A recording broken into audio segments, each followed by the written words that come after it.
So much for coming this evening. Can everybody hear me? Yeah. Does it need to go a little louder? At the back? Yes, please. What if I'm over here? Nope.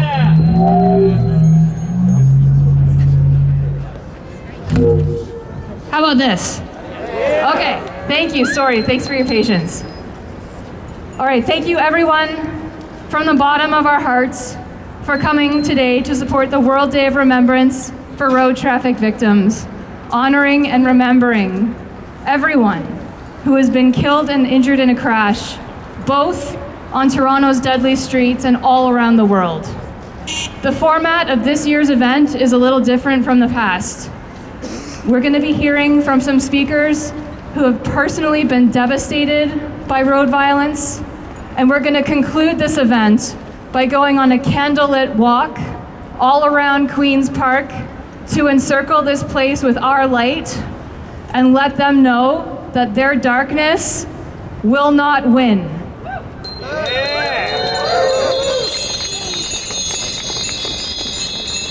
Since 2006, in Toronto alone, 1,017 people, those are beloved human beings, have been violently killed in traffic crashes. But you know that number's out of date. Actually, it's now 1,018 because a 64-year-old man was just killed in Scarborough walking across a 5-lane arterial with no safe crossing within 300 meters of him. That was completely preventable. That brings this year's death toll in Toronto for people walking up to 19. And this year is the deadliest year on record for people riding bikes in Toronto's history, with at least 7 people killed. Since 2016 in Toronto, over 6,618 people have had life-threatening, life-ruining injuries inflicted on them simply for trying to travel around their own city.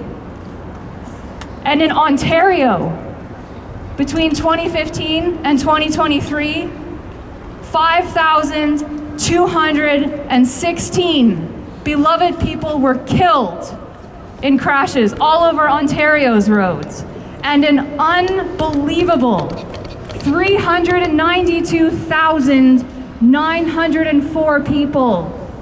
I'll say that again, 392,904 people have been injured, ranging from minor to catastrophic injuries. Just last year in Ontario, 616 people lost their lives and 36,090 people were injured. Worldwide, car crashes kill about 1.35 million people every year, year after year after year. And road traffic injuries are now the leading killer of our youth around the world, between 5 to 29 years. There is no way you are more likely to die than being killed in a car crash. But all of this carnage is completely preventable. That's why we have Vision Zero, the goal of achieving zero death and severe injuries. The difference between all the places that have achieved it, because many jurisdictions have achieved it, the difference is leadership that cares. Leaders that value human life above driving convenience. And those leaders are firm enough in their convictions to stand up for their safe streets, to endure the pushback, but make sure the safe streets last, because safe streets save lives. Old.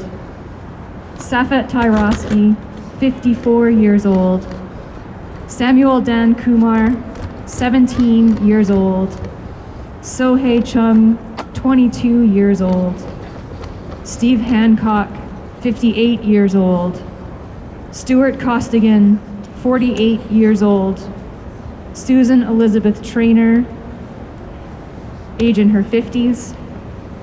Sydney Sharma, 5 years old. Syed Abu Bakr, age unknown.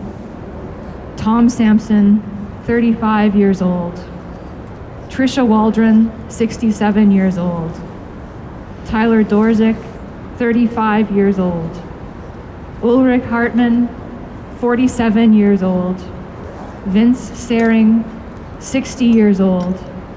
Violet Liang, 14 years old.